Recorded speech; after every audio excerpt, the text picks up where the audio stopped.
Good morning हमारे class 9 10 के प्यारे बच्चों। आज हम लोग चलेंगे जो आपका नरेशन में असर्टिव सेंटेंस को इनडायरेक्ट स्पीच में जो बदलने की टॉपिक चल रही है। आज हम लोग इसमें देखेंगे समय या स्थिति या समय सूचक शब्दों में परिवर्तन देखेंगे। इसके साथ साथ कुछ जो है आपके डायरेक्ट से इनडायरेक्ट में बदलने के लिए कुछ विशेष नियमों का भी अध्ययन करेंगे। और ये प्यारे बच्चों असर्टिव सेंटेंस की अंतिम क्लास है। इसके पहले 2 क्लास असर्टिव सेंटेंस की हो चुकी है, जैसे हमने आपकी पहली क्लास में हमने आपको बताया था टेंस संबंधी परिवर्तन के नियम बताए हुए थे। दूसरी क्लास में हमने आपको बताया था पर्सन संबंधी जो है परिवर्तन के नियम बताए हुए थे।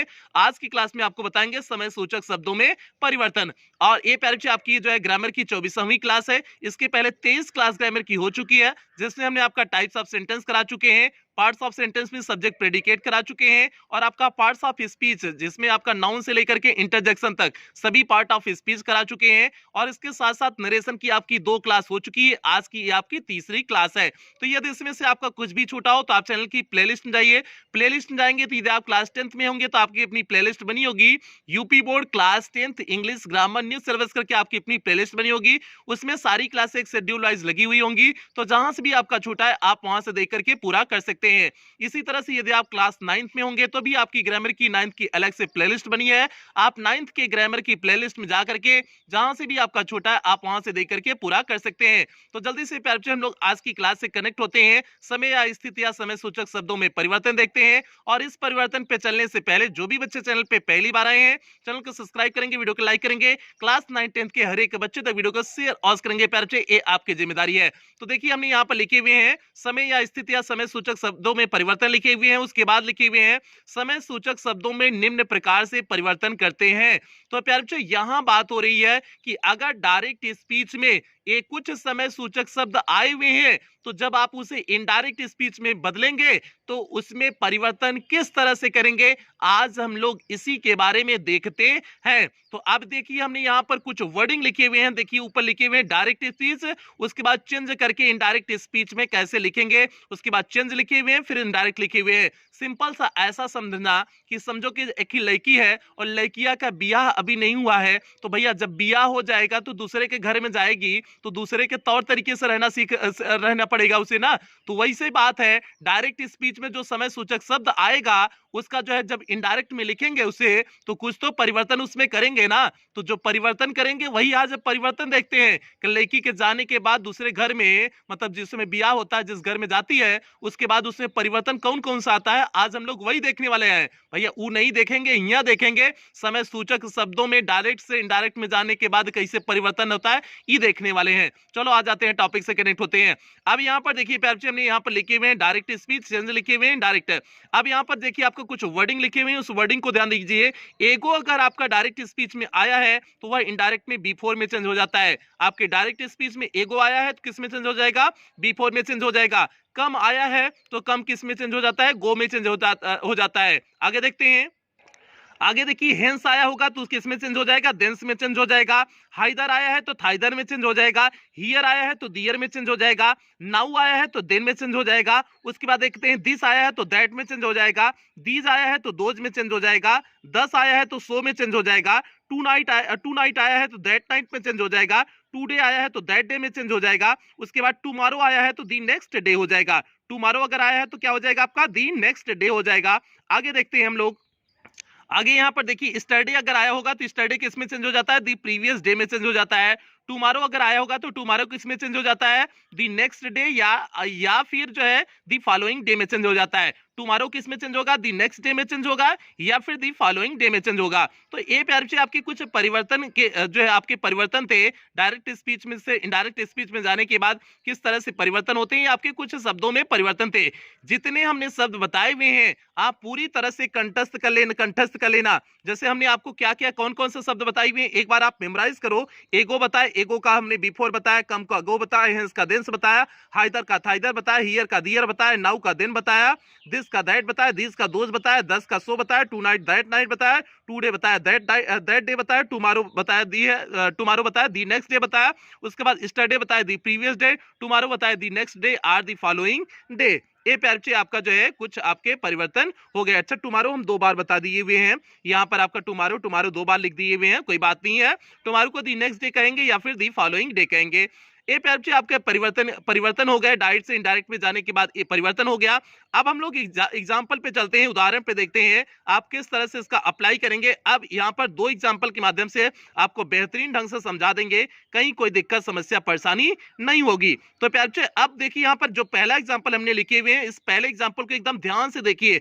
हमने लिखा हुआ है he said to them I will leave you now. He said to them, I will leave you now. Now आपका क्या है, समय सूचक शब्द है ना, इसी में आपको परिवर्तन करने हैं। बाकी जैसे पुराने नियम हमने बताए थे, आप यहां तक तो कर ही लोगे। सेड टू चेंज किस में हो जाएगा, टोल्ड में चेंज हो जाएगा। आप सेड टू को टोल्ड में चेंज कर दिए, ही टोल्ड देम हो गया। उसके बाद कामा इन्वर्टेड कामा हटा करके आपको क्या लगाने हैं, दैट लगाने हैं। आप इसे जानते हो। आई आपका फर्स्ट पर्सन है, फर्स्ट पर्सन किसके अकॉर्डिंग चेंज होता है, सब्जेक्ट के अकॉर्डिंग चेंज होता है, तो ही का सब्जेक्टिव केस आपका ही हो जाएगा, इसलिए यहां पर हमने आई को हटा करके ही कर दिए। विल किस में चेंज हो जाता है, वुड में चेंज हो जाता है, आप जानते हो, ही वुड हो गया। लिव में कोई परिवर्तन नहीं, लिव हो जाएगा। यू जैसे है, यू किस में चेंज हो जाएगा, सेकेंड पर्सन आपका है, सेकेंड पर्सन का यू ऑब्जेक्टिव केस में है, तो यह किसके अकॉर्डिंग चेंज होता है, ऑब्जेक्ट के अकॉर्डिंग चेंज होता है। ऑब्जेक्ट आपका देम क्या है, देम मींस आपका दे ऑब्जेक्ट है, देम आपका ऑब्जेक्टिव केस में खुद प्रयुक्त है, तो हम वही देम को उठा करके यहां पर कर देंगे, तो लिव देम हो जाएगा। उसके बाद नाउ चेंज हो जाएगा किसमें, अब यही तो हमने आपको बताया समय सूचक शब्दों में परिवर्तन। नाउ किस में चेंज हो जाएगा, देन में चेंज हो जाएगा, क्योंकि नाउ ही तो आपका समय सूचक शब्द है, तो नाउ को किस में चेंज कर दिए, देन में हमने परिवर्तित कर दिया। तो क्या हो गया आपका, he told them that he would leave them, then हो जाएगा। ये आपका जो है डायरेक्ट से इनडायरेक्ट में बदल गया। और ये प्यार जी हमें सिर्फ नाउ का देन बताना था, बाकी सारे परिवर्तन हमने आपको पहले बता दिए। यू का परिवर्तन कैसे किए हमने कल की क्लास में आपको बताया था, पर्सन संबंधी परिवर्तन के नियम में बताया हुआ था। ऑब्जेक्टिव केस का हो तो वो किस सॉरी ये अगर यू सेकंड पर्सन का है तो किसके अकॉर्डिंग चेंज होता है, ऑब्जेक्ट के अकॉर्डिंग चेंज होता है। ऑब्जेक्ट आपका देम था, तो देम का जो है मींस दे का ऑब्जेक्टिव केस है, और यहाँ पर हमें ऑब्जेक्टिव केस की जरूरत भी थी, तो इसलिए देम ही आपका हो जाएगा।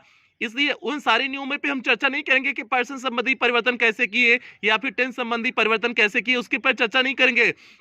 हमने जो मुख्य चर्चा करनी थी, नाउ को कैसे दिन में परिवर्तित किए, ये मुख्य चर्चा करनी थी। तो नाउ आपका समय सूचक शब्द है, नाउ को हमने आपको परिवर्तन बताया, दिन में परिवर्तन बताया, तो इस प्रकार से हमने उसे परिवर्तित कर दिए। ये प्यार बच्चे आपका पहले का हो गया, he told them that he would leave then, then हो गया। अब आगे चलते हैं, दूसरे एग्जाम्पल में चलते हैं। देखिए यहाँ पर दूसरा एग्जाम्पल लिखे हुए हैं, ही सेड टू मी, उसने मुझसे कहा, आई केम हियर स्टरडे। भैया इस एग्जाम्पल को एकदम ध्यान से समझिए। ही सेड टू मी, उसने मुझसे कहा, आई केम हियर स्टरडे कहा। अब भैया यहाँ पर सेड टू को किस में चेंज हो जाएगा, सेड टू को हमने टोल्ड में चेंज करने हैं, तो क्या हो जाएगा, ही टोल्ड मी हो जाएगा। सेड टू को किस में चेंज कर देने हैं, टोल्ड में चेंज कर देने हैं, ही टोल्ड मी हो जाएगा। कामा इन्वर्टेड कामा को हटा करके दैट का प्रयोग करेंगे, ही टोल्ड मी दैट हो जाएगा। आई चेंज हो जाएगा किसमें, सब आई क्या है आपका फर्स्ट पर्सन है, फर्स्ट पर्सन किसके अकॉर्डिंग चेंज होता है, सब्जेक्ट के अकॉर्डिंग चेंज होता है, तो क्या हो जाएगा, आई के स्थान पे क्या हो जाएगा, सब्जेक्ट आपका ही है, ही का सब्जेक्टिव केस ही होता है, तो इसलिए आई किस में चेंज हो गया, जो है ही में चेंज हो गया। और केम आपका है, केम मींस कौन सा टेंस है, केम कम केम किस टेंस में है, पास्ट इंडेफिनिट टेंस। कम का सेकंड फॉर्म केम होता है ना, मतलब पास्ट इंडेफिनिट टेंस है ना, तो पास्ट इंडेफिनिट टेंस, और पास्ट इंडेफिनिट टेंस किस में परिवर्तित होता है, पास्ट परफेक्ट टेंस में चेंज होता है, तो इसलिए हम यहाँ पर हैड का प्रयोग कर देंगे। और कम हमने आपको बताया, कम किस में चेंज हो जाएगा, गो में चेंज हो जाएगा। अब हम हैड लगाए हुए हैं तो थर्ड फॉर्म खोजेंगे, तो थर्ड फॉर्म आपका जो है कम का जो है कम का गो में चेंज हुआ, और गो का थर्ड फॉर्म क्या हो जाएगा, गो वेंट गान हो जाएगा, तो इसलिए हमने यहाँ पर गान का प्रयोग कर दिए, गान हो गया। हियर किस में चेंज हो जाएगा, दियर में चेंज हो जाएगा, क्योंकि हियर समय सूचक शब्द है, हियर का दियर में चेंज कर दिए। स्टडी को किस में चेंज कर देते हैं, दी प्रीवियस डे में चेंज कर देते हैं, तो इसलिए स्टडी आपका किस में चेंज हो गया, दी प्रीवियस डे में आपका स्टडी चेंज हो गया। ये प्यार बच्चे आपका सिंपल सा था कि he said to me I came here study का आपने परिवर्तित कर दिया, he told me that he had gone there the previous day. उम्मीद करते हैं नियम आपको एग्जाम्पल इन नियम सारे समझ में आए होंगे। बाकी चीजें पर्सन संबंधी परिवर्तन, टेंस संबंधी परिवर्तन हमने पिछली 2 क्लास में बताए हुए थे, इसलिए उसे आपको बताने यहाँ पर नहीं थे, लेकिन फिर भी हमने उसे भी बता दिए हुए हैं। यहाँ पर सेकंड एग्जांपल में जो आपको मुख्य बातें बतानी थी, हियर को दियर में कैसे चेंज किए उसे बतानी थी, स्टरडे को दी प्रीवियस डे कैसे परिवर्तित किए उसे बतानी थी। ठीक है, बाकी कोई परिवर्तन आपने पहले सीख चुके हुए हैं।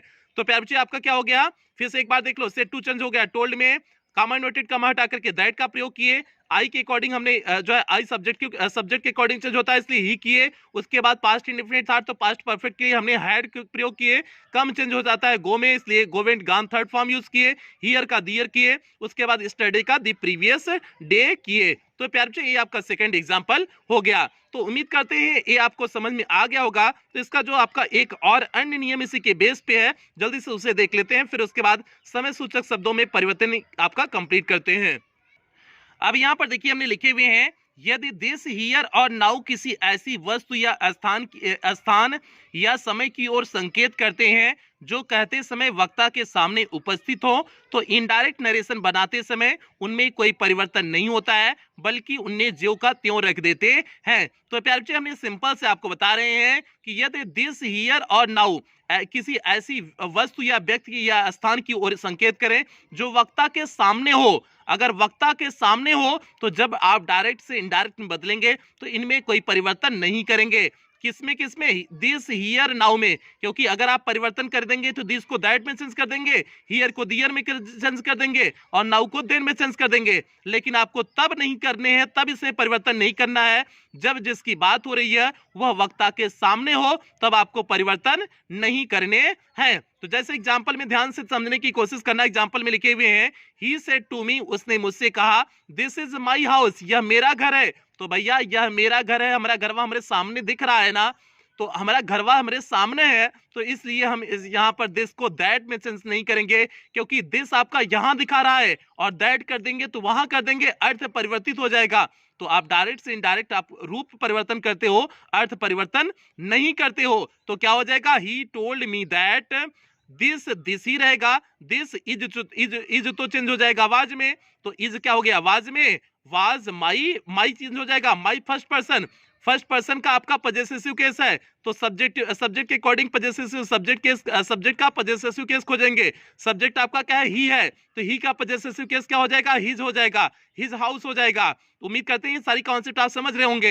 ही told me that this was his house हो जाएगा। माई कैसे चेंज हुआ, उम्मीद करते हैं समझ गए होंगे, क्योंकि पर्सन संबंधी परिवर्तन हमने आपको कल वाली क्लास में बताए हुए थे। तो आपका क्या हो गया, he told me that this was his house हो गया। ये आपका पहला एग्जांपल था। एक एग्जांपल इसी के बेस पे और देखते हैं। देखिए हमने यहाँ पर एग्जांपल में लिखे हुए हैं, ही सेड टू मी, उसने मुझसे कहा, I will do it now, मैं इसे अभी करूंगा, I will do it now, मैं इसे अभी करूंगा। तो भैया सेड टू किस में चेंज हो जाएगा, टोल्ड में, ही टोल्ड मी दैट हो जाएगा, आई चेंज हो जाएगा ही के अकॉर्डिंग, आपका ही हो जाएगा, यहाँ पर ही हो गया, विल को वुड में चेंज कर देंगे, डू इट नाउ, नाउ को नाउ में ही रहने देंगे, देन में नहीं करेंगे। क्यों, क्योंकि नाउ ने दिखा अभी मैं इस काम को करूंगा, मींस अभी रिसेंट की बात दिखा रहा है, सामने की बात दिखा रहा है ना, तो सामने की बात दिखा रहा है, तो आप जाहिर सी बात है इसमें परिवर्तन नहीं करेंगे। तो प्यार बच्चे आपका ए आपका हो गया। आपके जो है तीन अतिरिक्त है, दिस हियर और नाउ में आपका किस तरह से कब परिवर्तन नहीं करते हैं, वो चीजें हमने आपको बता दिए। तो आपका ए हो गया, समय सूचक शब्दों में परिवर्तन के सारे नियम हो गए। अब हम लोग थोड़ा सा चलते हैं, एक और कॉन्सेप्ट आपका बचा है, कुछ विशेष नियम बचे हुए हैं। अब हम लोग चर्चा कर लेते हैं, कुछ विशेष नियम पर चर्चा कर लेते हैं, फिर उसके बाद हम लोग क्लास को कंप्लीट करेंगे। और प्यारे बच्चे कुछ विशेष नियम पे चलने से पहले जो भी बच्चे चैनल पे पहली बार आए होंगे, चैनल को सब्सक्राइब करेंगे, वीडियो को लाइक करेंगे और क्लास 9-10 की हर एक बच्चे तक वीडियो को शेयर और करेंगे। प्यारे बच्चे ये आपकी जिम्मेदारी है। तो अब हम लोग आगे चलते हैं, आगे कॉन्सेप्ट की तरफ चलते हैं, विशेष नियम की तरफ आगे बढ़ते हैं। देखिए यहाँ पर लिखे हुए हैं कुछ विशेष परिवर्तन। तो प्यारे बच्चे चलते हैं, अब विशेष परिवर्तन में आपके 3 रूल इसमें लिखे हुए हैं, तीनों को हम लोग एक एक करके समझते हैं। तो प्यारे बच्चे आपका रूल नंबर फर्स्ट देखिए क्या लिखे हुए हैं, कभी कभी रिपोर्टेड स्पीच में कुछ नाउन्स वोकेटिव केस में आ जाते हैं। तो प्यारे बच्चे आपको वोकेटिव केस बताए हुए थे, जब नाउन का सेक्शन हमने पढ़ाया था पार्ट ऑफ स्पीच, तो वहां पर आपको बताए थे वोकेटिव केस क्या होता है। तो अगर रिपोर्टेड स्पीच में कुछ नाउन आपके वोकेटिव केस में आ जाते हैं तो इनडायरेक्ट नरेशन में परिवर्तन करते समय वे रिपोर्टिंग वर्ब के ऑब्जेक्ट बन जाते हैं। तो आपके जो वोकेटिव केस में आपके नाउन आए हुए होंगे वे क्या बन जाएंगे, आपके रिपोर्टिंग वर्ब के ऑब्जेक्ट बन जाते हैं। तो भैया देखिए यहाँ पर एग्जांपल एक लिखे हुए हैं, इस एग्जांपल को एकदम ध्यान से समझिए। द टीचर सेड, टीचर ने कहा, Raju I shall give you a book, Raju मैं तुम्हें एक किताब दूंगा। तो भैया राजू क्या है, टीचर ने किससे कहा, राजू से ही कहा है ना। और राजू देखिए कामा इन्वर्टेड कामा के अंदर आया हुआ है, तो इसे संबोधित किया गया है, संबोधित किया गया तो आपका, और नाउन है राजू क्या है, नाउन है, वोकेटिव केस में संबोधन में है, तो आपका ए क्या बन जाएगा, सेड का ऑब्जेक्ट बन जाएगा। तो इसका अर्थ ये है the teacher said to Raju, Raju से कहा। तो भैया वो जो आपका वर्ब होता है, वर्ब का ऑब्जेक्ट ही होता है ना, जिससे वह कहता है, तो क्या हो जाएगा, the teacher said to Raju है। इसका अर्थ आप समझोगे the teacher said to Raju है, I shall give you a book है। तो आप क्या कर देंगे, इसे ऑब्जेक्ट मान लेंगे, राजू को क्या मान लेंगे, ऑब्जेक्ट मान लेंगे। तो ऑब्जेक्ट मान लेंगे तो क्या हो जाएगा, सेड टू चेंज हो जाएगा, टोल्ड में क्या हो जाएगा, द टीचर टोल्ड राजू हो जाएगा। सिंपल सा आपने कर दिया, द टीचर टोल्ड राजू हो गया। उसके बाद कामा इन्वर्टेड कामा हटाए, दैट लगाए, दैट आई चेंज हो जाएगा टीचर के अकॉर्डिंग, टीचर के अकॉर्डिंग क्या हो जाएगा, ही हो जाएगा, दैट ही हो जाएगा। सेल चेंज हो जाएगा शुड में, लेकिन यहां शुड नहीं करेंगे, ही के अकॉर्डिंग हम किस में कर देंगे, वुड में कर देंगे। तो ही वुड हो गया। गिव आपका जैसे गिव ही रहेगा। यू आपका सेकंड पर्सन है, सेकंड पर्सन राजू के अकॉर्डिंग चेंज हो जाएगा। तो राजू का जो है ऑब्जेक्टिव केस क्या हो जाएगा, राजू मतलब ही का ऑब्जेक्टिव केस क्या हो जाएगा, हिम हो जाएगा। तो गिव हिम हो जाएगा। उसके बाद a book means a book आपका है तो अ बुक हो जाएगा। तो सिंपल सा आपने चेंज कर दिया, the teacher told Raju that he would give him a book हो गया। तो पर्सन संबंधी परिवर्तन इसीलिए करें, बहुत इंपॉर्टेंट नियम है। तो आपने जो कल की क्लास लिए हुए थे पर्सन संबंधी नियम के, आप सारे नियम वहां से देखोगे और कॉन्सेप्ट दिमाग में डेवलप कर लोगे, जिससे आपको कोई दिक्कत समस्या ना हो। तो इस प्रकार से हो गया, राजू प्यारचे आपका वोकेटिव केस में आया हुआ था, वोकेटिव केस का नाउन था और रिपोर्टेड स्पीच में आया हुआ था, तो हमने उसे रिपोर्टिंग वर्ब का क्या बना दिया, ऑब्जेक्ट बना दिया। उसके बाद हमने परिवर्तन कर दिए। ये आपका प्यारचे रूल नंबर फर्स्ट था। ये आपका विशेष नियम में आपका पहला नियम था कि रिपोर्टेड स्पीच में कुछ नाउन्स वोकेटिव केस में आ जाते हैं, तो इनडायरेक्ट नरेशन में परिवर्तन करते समय रिपोर्टिंग वर्ब के वे ऑब्जेक्ट बन जाते हैं। ये आपका रूल नंबर फर्स्ट हो गया। अब चलते हैं प्यारचे, हम लोग दूसरे नियम की तरफ बढ़ते हैं, देखते हैं आपका दूसरा नियम है क्या। दूसरा नियम देखिए हमने लिखे हुए हैं यहाँ पर, नीड नॉट में no change means need not में कोई परिवर्तन नहीं करते हैं। हालांकि आपको इसे पहले भी बता चुके हुए हैं, मॉडल में आपका कोई परिवर्तन नहीं करते हैं, केवल चार को छोड़ करके कैन को कुड में चेंज करते हैं, मे को माइट में चेंज कर देते हैं, शैल को शुड में, विल को वुड में चेंज कर देते हैं। बाकी आपका मॉडल ऑक्सिलरी में किसी भी प्रकार का परिवर्तन नहीं करते हैं। तो आपका नीड नॉट भी आपका मॉडल ऑक्सिलरी में ही आता है, लेकिन यहाँ पर भी हमने इसे स्पेशल नियम में बना दिए हुए हैं कि नीड नॉट में कोई परिवर्तन नहीं करते हैं। तो क्या हो गया, he said to his wife, उसने अपनी पत्नी से कहा, I need not go there now, मुझे अभी वहां जाने की आवश्यकता नहीं है। तो भैया हमको वहां जाने की आवश्यकता नहीं है, उसने जो है अपनी पत्नी से कहा। तो मतलब वो अपने पत्नी को छोड़ना नहीं चाह रहा है, इसलिए बहाना बना रहा है कि भैया अभी वहां हमको जाने की आवश्यकता नहीं है। लेकिन कौनो बात नहीं, पति पत्नी का प्रेम है, ठीक है। तो प्यारे अब यहाँ पर क्या हो जाएगा, सेड टू किस में चेंज हो जाएगा, टोल्ड में चेंज हो जाएगा। तो क्या हो गया, ही टोल्ड हिज वाइफ हो जाएगा। कामा इन्वर्टेड कामा हटाएंगे तो आपका क्या कर देंगे, दैट लगा देंगे।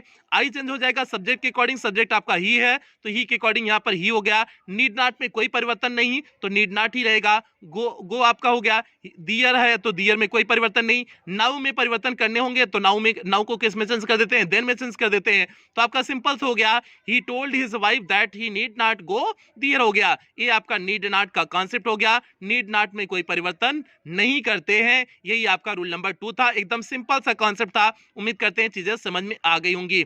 अब हम लोग चलते हैं तीसरे नियम की तरफ बढ़ते हैं, और तीसरा और अंतिम नियम, आज की क्लास का अंतिम नियम है प्यारे बच्चे। यहाँ पर देखिए तीसरा नियम हमने लिखे हुए हैं, यदि इन्वर्टेड कामास के भीतर विल या यूसी शब्द आए हों, means inverted comma means reported speech में, अगर रिपोर्टेड स्पीच में विल या यूसी शब्द आए हो तो इनडायरेक्ट नरेशन बनाते समय इन शब्दों को छोड़ देते हैं, क्योंकि वे शब्द निरर्थक होते हैं। मींस अगर रिपोर्टेड स्पीच में विल या यूसी शब्द आया हुआ है तो इसे हटा देते हैं, इसे छोड़ देते हैं, क्योंकि ये सारे शब्द आपके क्या होते हैं, निरर्थक होते हैं, इनसे कोई मतलब नहीं होता है। जैसे हमने एग्जाम्पल लिखे हुए हैं, माई मदर सेड, मेरी माँ ने कहा, वेल राम मींस ठीक है Ram, I shall give you a prize, मैं तुम्हें एक पुरस्कार दूंगी। तो प्यारे यहाँ पर वेल राम मींस ठीक है राम, तो इसका कोई अर्थ नहीं निकल रहा था, इसलिए हमने वेल राम को छोड़ देने हैं। बाकी हमें समझ रहे हैं कि हमारे पास वाक्य क्या दिया हुआ है, I shall give you a prize, आपके पास वाक्य दिया हुआ है, तो आप इसी के अकॉर्डिंग केवल परिवर्तन करेंगे। वेल राम से कोई मतलब नहीं है। अब वेल राम, हाँ इतना मतलब होगा, वेल से इतना मतलब होगा कि भैया एक इसकी बात हो रही है, ऑब्जेक्ट आपका क्या है, इसमें राम ऑब्जेक्ट है, मींस इतना तो हम समझेंगे कि इसमें ऑब्जेक्ट क्या है, राम है, क्योंकि राम से बात कही जा रही है, माँ ने किसे कहा, राम से कहा, तो इसलिए राम क्या हो जाएगा, ऑब्जेक्ट हो जाएगा। तो ये रिपोर्टिंग वर्ब का ऑब्जेक्ट आपका ऑब्जेक्ट बन जाएगा। तो क्या हो गया, my mother told Ram, object बन गया है। वोकेटिव केस में आया हुआ जो है नाउन हो जाएगा राम। राम आपका वोकेटिव केस में आया हुआ नाउन हो जाएगा। तो हमने आपको बताया था वोकेटिव केस में आया हुआ नाउन क्या बन जाता है, रिपोर्टिंग वर्ब का आपका ऑब्जेक्ट बन जाता है। तो क्या हो जाएगा, माई मदर टोल्ड राम हो जाएगा। दैट विल को हमने हटा दिया, that I shall give you a prize का क्या हो जाएगा, I shall give you a prize का क्या हो जाएगा, आई माई मदर के अकॉर्डिंग चेंज हो जाएगा तो आपका सी हो जाएगा। माई मदर के अकॉर्डिंग आई चेंज होगा ना सब्जेक्ट के अकॉर्डिंग, तो माई मदर के अकॉर्डिंग क्या हो जाएगा, सी हो जाएगा। सी हो गया, सेल चेंज हो जाएगा शुड में, लेकिन सी की वजह से हम क्या कर देंगे, उड कर देंगे, सी उड हो गया। गिव यू, यू चेंज हो जाएगा ऑब्जेक्ट के अकॉर्डिंग, ऑब्जेक्ट आपका राम है तो राम के अकॉर्डिंग हिम हो जाएगा, गिव हिम अ प्राइज हो जाएगा। तो सिंपल सा आपका हो गया, my mother told Ram that she would give him a prize. तो प्यारे बच्चे यहाँ पर विल जो शब्द था, विल को हमने निरर्थक समझा और विल को यहाँ पर हटा दिए, केवल हमने राम को लिया। राम आपका वोकेटिव केस का नाउन था, तो उस वोकेटिव केस के नाउन की वजह से हमने उसे रिपोर्टिंग वर्ब का ऑब्जेक्ट बना दिया। तो आपका सिंपल सा हमने परिवर्तन करने की बात कर दिए, my mother told Ram that she would give him a prize हो जाएगा। ये आपका तीसरा नियम था और अंतिम नियम था, और यहीं पर आपका असर्टिव सेंटेंस पूरी तरह से कंप्लीट होता है। असर्टिव सेंटेंस के जितने नियम थे हमने एक एक करके सारे नियम कंप्लीट कर दिए हुए हैं। आप प्यारे बच्चे कल की क्लास में हम लोग को देखेंगे, चलेंगे इंट्रागेटिव सेंटेंस को कैसे इनडायरेक्ट नरेशन में बदलते हैं, इनडायरेक्ट स्पीच में बदलते हैं। कल की क्लास में हम लोग इंट्रागेटिव सेंटेंस के बारे में अध्ययन करेंगे। तो आज आपका असर्टिव सेंटेंस कंप्लीट हुआ। तो प्यारे बच्चे उम्मीद करते हैं आपको सारी चीजें समझ में आई होंगी। तो चीजें यहीं पर समाप्त करते हैं, आज की क्लास यहीं समाप्त करते हैं। हाँ, क्लास समाप्त करने से पहले जो भी बच्चे चैनल पे पहली बार आए हैं, चैनल को सब्सक्राइब करेंगे, वीडियो को लाइक करेंगे और क्लास 9-10 के हर एक बच्चे तक वीडियो को शेयर और करेंगे प्यारे बच्चे, ये आपकी जिम्मेदारी है। और यदि आप हमारे ब्लॉगिंग चैनल से जुड़ना चाहते हैं तो जैसे नीचे सूरज यादव जौनपुर करके लिखा गया है उसी तरह से यूट्यूब पे सर्च करेंगे, मेरा ब्लॉगिंग चैनल मिल जाएगा, आप वहां से भी मुझसे जुड़ सकते हैं। तो प्यारे बच्चे मिलते हैं कल वाली क्लास में, मिलते हैं इंट्रागेटिव सेंटेंस के साथ मिलते हैं। तब तक आप लोग अपना ध्यान रखें, अपने परिवार का ध्यान रखें। लव यू ऑल प्यारे बच्चों।